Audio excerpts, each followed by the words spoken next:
Hello, everybody. Welcome to the Legendary Accordion Festival. My name is Terry Cavanaugh. I'll be your host tonight. It's great to see you, and boy, do we have a program for you. Let me tell you about our expert here.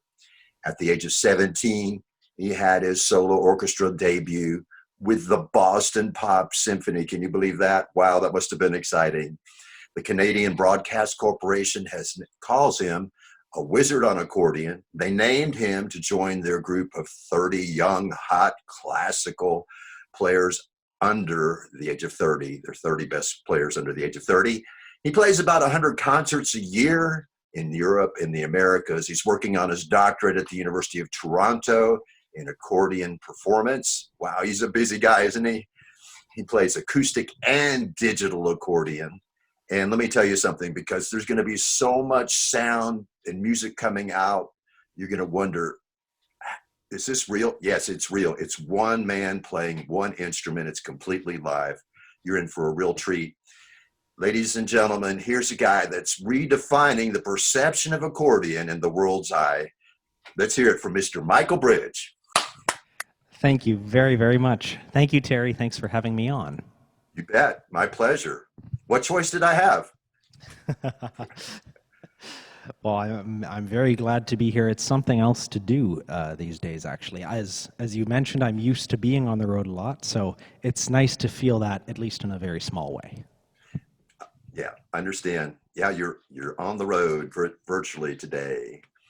So I'm curious, and I bet a lot of our viewers out there are curious too. How did the whole musical journey start for you? Well, I was about 4 years old when my father noticed that I had an aptitude for sort of picking tunes out by ear. He realized I had perfect pitch, and they thought, okay, we should put our son in piano lessons. So my parents put me in piano lessons, and within about a year of that, my mother was at a garage sale and saw a tiny little accordion for $5 available for purchase. And she thought, oh, well, that would be fun. We know a few people who play accordion who could maybe teach Michael. And she bought it, brought it home. And as my father likes to say, it's the most expensive $5 they ever spent. So that's where it came from, a tiny little 12-bass accordion, piano accordion, 12-bass when I was 5 years old. Then I went to a proper teacher when I was about 7, Beverly Fess in Calgary. Where I was growing up, and then it slowly blossomed and took over my life from that moment forward. Was there any particular point in time when you knew this is it? I'm going to make my living doing this. You know, that probably happened quite gradually, actually. There was a moment that I realized that it had already happened, but I don't think it was by design. I started playing in retirement homes in Calgary when I was about 10 or 11 years old. A half-hour performance. My mom would do all the talking. I didn't want to talk. Now you can't get me off the microphone. But back then I was quite scared of it. So I would sit there for about half an hour and play my little songs. And then that grew and I started playing festivals when I was maybe 13 or 14. And then started having what I'll call semi-professional concerts around that time as well. Started competing internationally as I was an older teenager. And I probably the big moment for me was when I decided actually to study at university. And by that time, I had been playing professional concerts for some time, both solo and with various groups. But I moved to Toronto when I was 18, which is the only permanent accordion degree program in North America, and I've been here ever since. Wow. I'm now going into my 10th year of studies at U of T. That's a scary thought. Woo! Yeah, decade, lifer. You are edumacated. Getting there.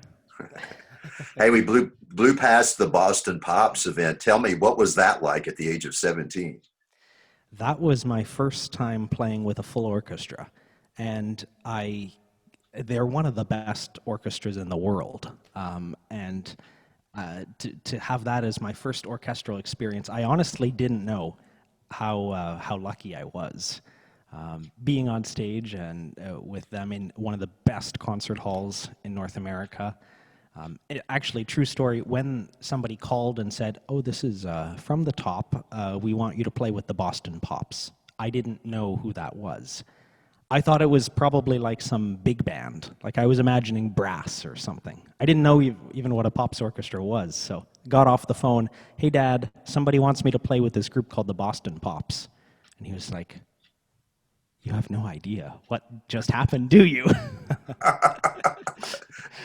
So yeah, I started right at the top with orchestras. So I've been very lucky and privileged to get to do that and to get to continue that from that moment onwards. What a great start there. Very nice. And I love your dad's reaction. Yes. Hey, I don't know how many people in our audience are thinking this, but I was curious when I heard what you're doing now at the University of Toronto. Can we be so bold to ask, what is your thesis about? How long do you have? Because that can last quite a while. But for all those accordion aficionados out there, it's very relevant. What I am doing has to do with the body and playing accordion. So I am doing my research based on what I call advanced physiological techniques in advanced accordion playing. I didn't mean to use the word advanced twice in that sentence. That was unnecessary. It's actually more approachable than it sounds. So I'll break down a little bit of just some of the things that I do. For example, when I play, this is a trick from my teacher, Joe Massarolo. One of the fundamental things is that the low reeds on the accordion on the left hand respond a little bit more slowly. Because they're big reeds, it takes more air. It takes them a little while to reach the fullness of their sound. So what we do is to play, you guessed it, the left hand very slightly ahead of the right. And I'll demo this in a minute. But this is just a very small adjustment to make sure that you get the fullness of the accordion sound. But when I started learning how to do this and then how to do other things like three-dimensional bellowing, just to get exactly the right shape, or deciding, okay, I have 8 notes in a row and it says crescendo, exactly on which note should you do the crescendo? And the answer is usually the last 3, not before. If you have 8 notes, you should save it to the end. But all of these minute and fanatically precise things about trying to figure out how to control the accordion when you're playing with others, like with cello or with orchestra or with brass quintet or something like that. I love I have a specific kind of mind, and I love getting into the absolutely tiny details, so it's sort of a chance for me to just go as far as I possibly can into self-analyzing and analyzing others to figure out how can you get the most or the best sound out of your accordion. Wow. How does that sound? Was that a digestible 30-second summary? Well, I think so. We're going to take a vote from our audience. What do you say, audience? Sounds good. Yeah, they're giving me a good response here. So great. That's going to be a crazy thesis. Is it going to be open to the public at some point? Yes, it has to be, actually. And technically, any doctoral thesis defense has to be a public event. It used to be in the town square hundreds of years ago, but now it'll be at the University of Toronto around this time next year. So if 500 or 1,000 people wanted to come, they technically could, which is a little daunting for me. So you hear that, everybody? No, I don't know if you would want to come for that. What I would suggest coming for is the recital, because I also have to perform several public concerts for the thesis for the degree, and so that'll be part of it as well. Boy, it'll be an exciting time for you. Good luck with that. Thank you. How about 2 of your major influencers? Who would that be? That is a very tough question. It changes rapidly with time. I will say right now, one of my Biggest influences, organist Cameron Carpenter. He is the only organist in the world who has his own organ which travels with him. He has a digital organ which he's designed and a giant sound system that goes with him. I've heard him live twice. He's like the rock star of classical organ. And I find what he's done very inspirational because I also play, as you can see, here's my digital accordion. And I do a lot of my own arrangements. He does the same. Accordion and organ have a lot in common, and he plays all over the world in many concert halls, where some of them I have played and many of them I hope to play. So in a sense, both in terms of his career path and his the size of his instrument, he's a big brother for me and somebody to look up to. That sounds great. Yeah. Number two? Oh, number two, probably, so that is close to accordion. It has to do with accordion, but I also play piano, and some of my greatest musical inspirations are great classical pianists. From right here in Toronto, where I live, Glenn Gould, who lived just down the street, two blocks down the street from me. I'm soaking up the vibes. And Martha Argerich, another one of my favorites. Oscar Peterson, another Canadian. But many of the great classical concert pianists, Oscar Peterson is, of course, jazz. I take a great amount of inspiration from the fullness and the richness of a wonderful pianist, and it has an emotional effect on me. It calms me down, it balances me emotionally. I listen to Mozart piano concertos at the gym, which is probably the strangest thing that I do. You know, most people have power pump-up music, but I love the serenity, and I would highly recommend it for anybody who wants to try a very different type of workout. Put on a beautiful second movement of a concerto, something very calm, and it will take you to new places with your workouts. I can believe it. I really can believe it. Well, let's see. How about some music? I think everybody's ready for some music. Ooh. Well, in that case, I'm going to pick up my acoustic accordion, which is right here in front of me, and I'm going to play an excerpt about the second half of Asturias by Isaac Albéniz. This is a Spanish piece. It has a lot of flair, and in it you're going to see about 3.5 different types of bellow shakes. And afterwards, we're going to get into a little bit of that. It ties in with my thesis. These are just some of the basic techniques, and we can discuss those bellow shakes right after. Sounds wonderful.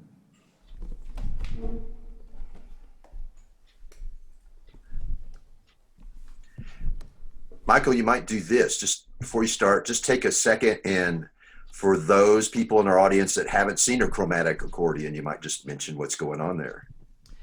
Well, absolutely. That's a good suggestion. So the right hand on this accordion is, pardon me, obviously all buttons. So if I use just 1, 2, 3, 1, 2, 3, 1, 2, 3, you get a chromatic scale. Chromatic scale is very easy, and hence this is called a chromatic keyboard. It's new to me. I started this when I was about 16. It became my main instrument thereafter, but it wasn't what I started with. The other aspect of this accordion that is very unique is on the left hand. Most accordionists will certainly be familiar with stradella bass, which is basses and chords.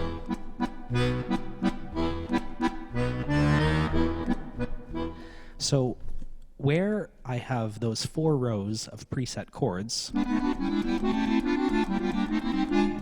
if I press this special converter button, then I will have melody notes on the left hand that exactly mirror the right hand. So what it means is that I have 2 keyboards that are full range from very low E all the way to the C sharp, 1 note higher than there is on the piano. So we win on accordion. We have one more note. Yay! On a big beastie like this has 430 reeds. It weighs about 35 pounds. It's one of the heaviest accordions, but if you want to play in a concert hall in front of an orchestra and be heard, this is what you need. So Great. Here it is, Asturias.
Very nice. Magnificent.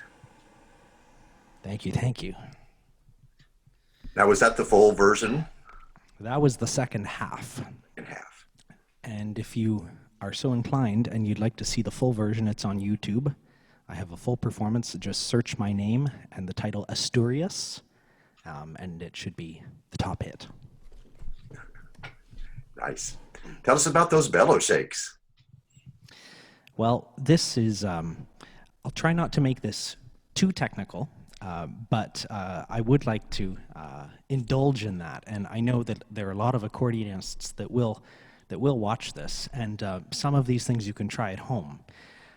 So everybody is probably familiar with the basic bellow shake, who plays accordion that is, which is a simple out-in motion. It's like tremolo on violins. And the way that we do this on accordion is just exactly that. The bellows are going out and in, but the key to doing this shake well is to not think of out and in. It's to think of applying a downwards pressure with your left wrist along the bass surface next to the keyboard, and then applying an upwards pressure with your wrist.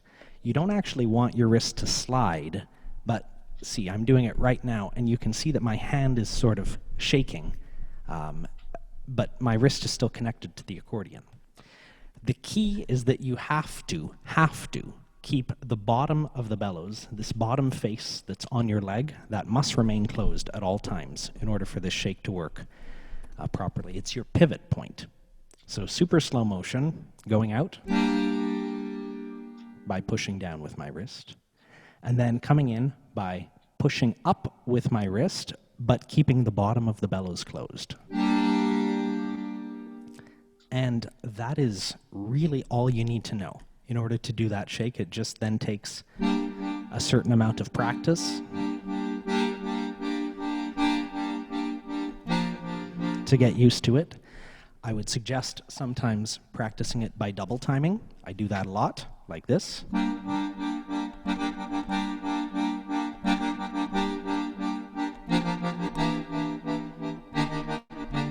you can combine faster speeds with slower speeds, and that keeps you calm as you're practicing it, and also helps you to work on the faster speed while making sure that you check your technique all the way through at the slower speed.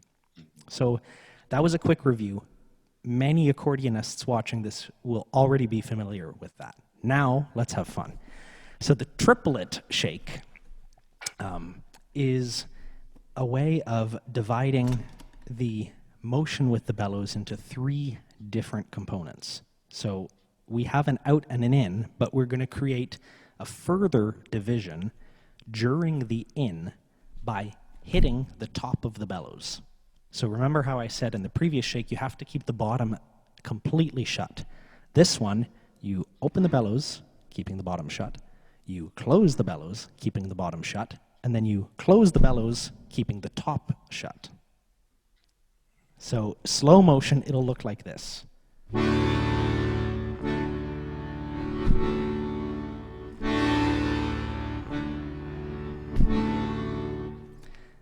Now, that is the hard way to do this. There's a much, much easier way. Because if you try to think about that, I guarantee you will never do this shake. So the way to think about this is to imagine a big nail straight, I know this is terrifying, but imagine a big nail straight through the middle of your bellows, exactly the middle, going from the front to the back of the accordion. That is your pivot point, and you're going to pivot around it. So take about 2 inches worth of air with your bellows, and without pushing any buttons, just rotate the bellows like this, hitting the top face closed and the bottom face closed. You'll be able to hear it because my mic's picking it up.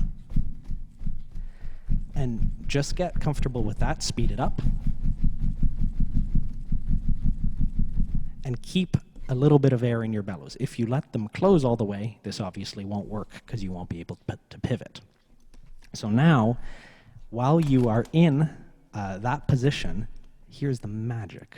All you have to do is start playing a note, and if you have that motion right with the top bottom, you are going to get 3 sounds even though you are doing 2 motions. It's absolutely magical. So here is what it sounds like if I just start pressing some keys.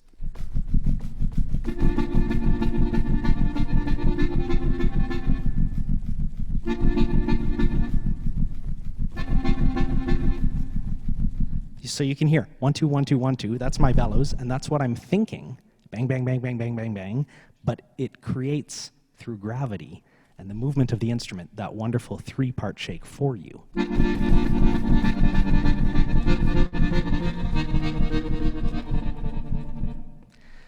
Yeah, so that one's sort of magical. Yes. Yeah, a little trickery there.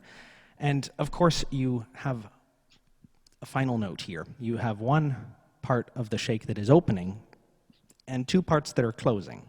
You have out, in, hit, but both of the in and the hit are going closed. So make sure to give it a fairly good outwards bit of strength, otherwise you're going to choke your bellows and you'll run out of air. So we've got duple and triplet shake. You can practice them by doing a duple, and then instead of keeping the bottom closed, then move into hitting the top and bottom, and you can alternate between them.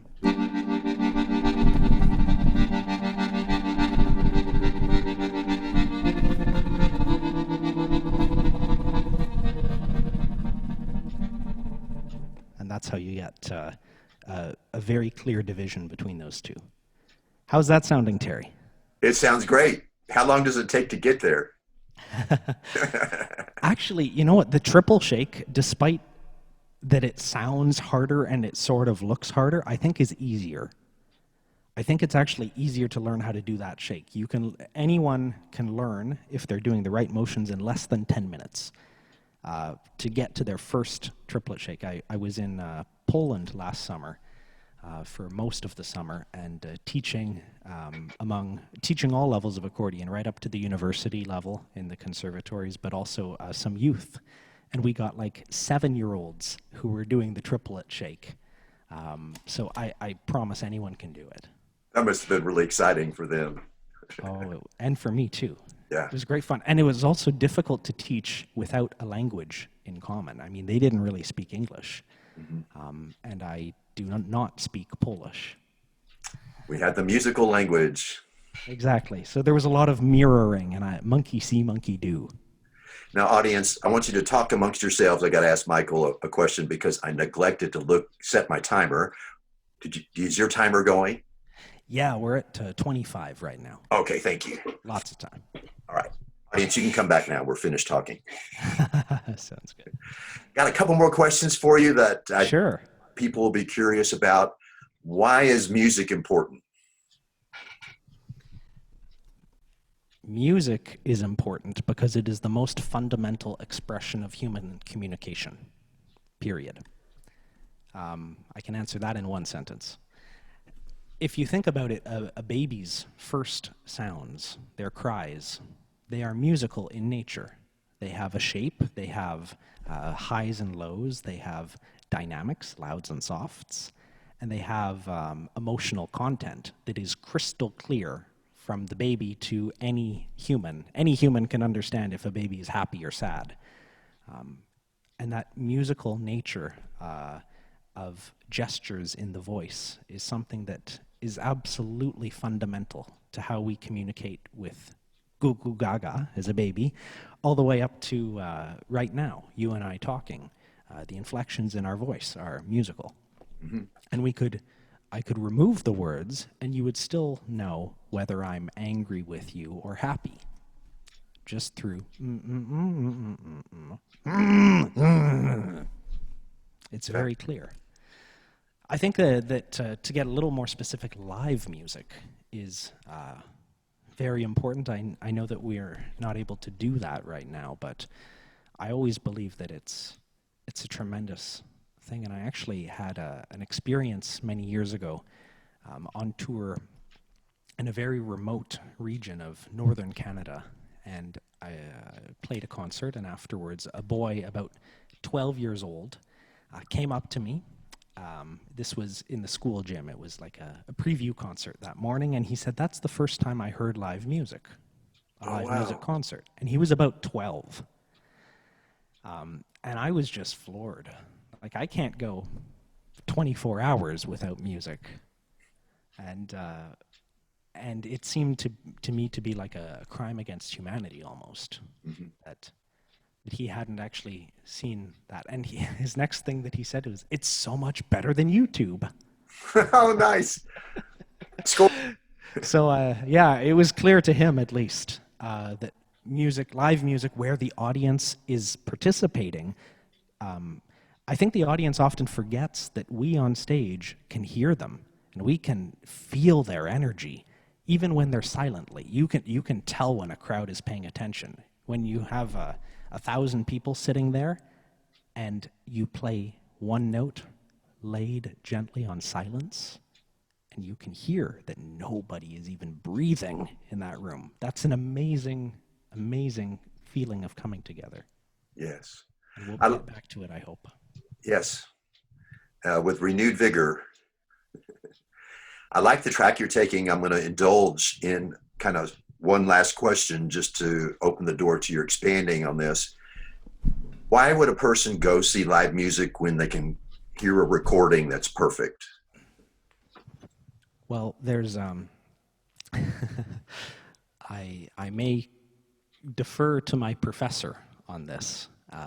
One of my university professors. I dare not say which one because I could be putting their career on the line. But they said when you in no, I can't say that on the air. It's coming. I really can't. I'll write it in the comments somewhere. But it's a coming together experience that has all humans together, and it's about the experience. It's about putting on clothing, eating a nice dinner before a concert, or depending on the type of concert that you're going to, having a few drinks with some friends beforehand. It's something to be looked forward to for a month or more beforehand. It's a marker in many people's lives to go and attend a concert, particularly of someone that they're looking forward to. And And to just click join a Zoom meeting or tune into Facebook Live just isn't the same experience if you can do that in sweatpants. I don't know. I don't know if anybody gets dressed up to watch a live stream. I doubt that anyone does. I don't. But it's the whole experience, and then of course there's the artistic dimension, and the focusing on a moment in time with a lot of people that you're sharing that, and then to listen to art that is painted in time, because that is the medium of music, time. And that's just a beautiful thing. Thank you. Yeah. That was a great explanation of it. I appreciate that. We got time for a couple more questions. Then we want another song. Well, let me ask you, I'm looking for my top questions for you. What's great about the accordion? It can do anything. The accordion is one of the most underestimated instruments internationally around the world, because it literally can play any style of music, and it is, in its remarkably short history of 191 years since it was patented, it has become a folk music icon all over the world. Finland, China, Russia, New Zealand, Kazakhstan, South Africa, Brazil, and of course here in North America, it's everywhere, because it's so good at blending many different sounds together. In fact, Dr. Helmy Harrington, who's the curator of the Worlds of Accordion Museum in Wisconsin, Superior, Wisconsin, where I've done a few residencies to study the instruments she has there. She has a theory that accordion spread so quickly because of musette tuning, that actually the fact that accordion was deliberately made out of tune with itself gave other musicians on other instruments a little bit of a cushion for their own tuning. So in case they were a little bit off that day, they'd had like 3 or 4 too many to drink, it didn't matter because there was an accordion there that just sort of made everything sound okay. That's interesting. Yeah, and of course now, like concert accordions, like the one I just played, it's dry tuned. It's tuned in tune with itself. But then we have digital accordions that can play up to the sounds of an entire orchestra as one performer, as I'll try to show. So it's probably the most versatile instrument out there. Nice. I feel better about what I'm doing now in life. We are validated. Yes. Speaking of digital accordions, let's hear it. Hey, let me grab this. Do you actually have a song ready? I do. I guess I should stop asking you questions while you wrestle that thing. And hold the mic. I don't want to drop it.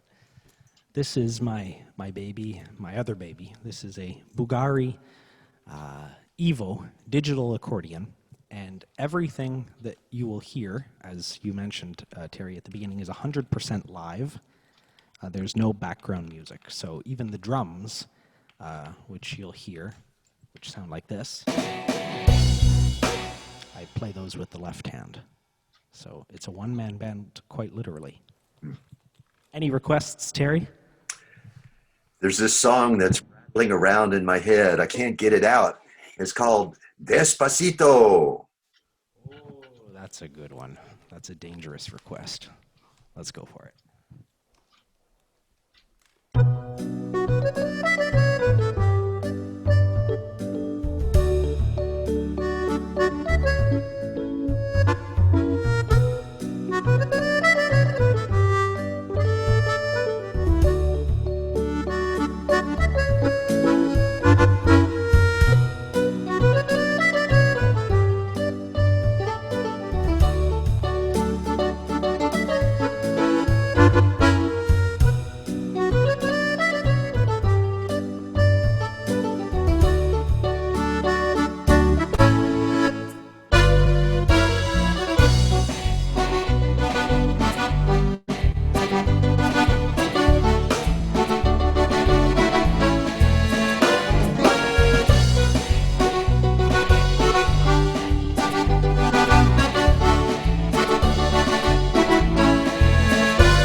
Outstanding. Thank you, thank you. That was a treat. Now I feel it's summer. Exactly, yeah. We're heading towards the end of our program, and I want to think what else we want to get in here. I know it's super important. Let's have you tell the folks what's going on for you, what's coming up, how they can stay in touch. Absolutely.